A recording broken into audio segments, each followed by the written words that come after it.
Sa pagtatanggal ng drain plug, dahan-dahan lang yan. So after nating maluwagan, hand tight na lang yan. Yan o. Dahan-dahan lang. Okay, mahaba naman yan normally. Then habang iniikot natin, dapat pinepress din natin siya. Yan. Yun o.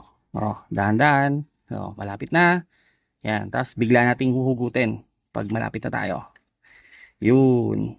Para maiwasan natin yung tagas. Yan. Tapos, every change oil, dapat pinapalitan natin yung kanyang gasket. Yan. May gasket yan. Tatanggalin natin yan. Papalitan natin yan.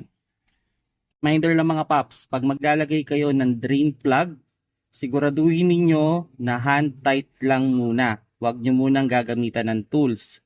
Then, pag nakita ninyo yung ating oil, parang pumapatak-patak na lang, pwede na nating ilagay yung ating drain plug. Di naman natin mawa 100% na matanggal yung oil dyan lahat.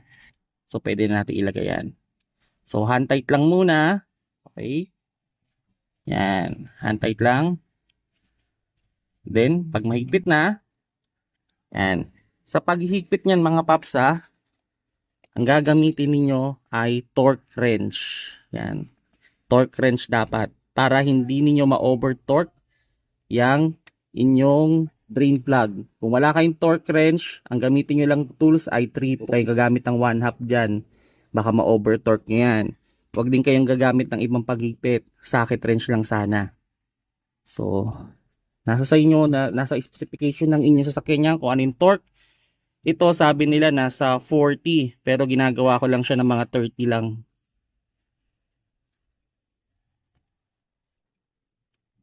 Yun. Okay na. Double check. Okay. So, ganun lang mga paps pag kayo maglalagay ng drain plug, siguraduhin natin na hand tight lang. Then, gamit kayo ng torque wrench para sigurado hindi nyo ma-over torque yung inyong drain plug.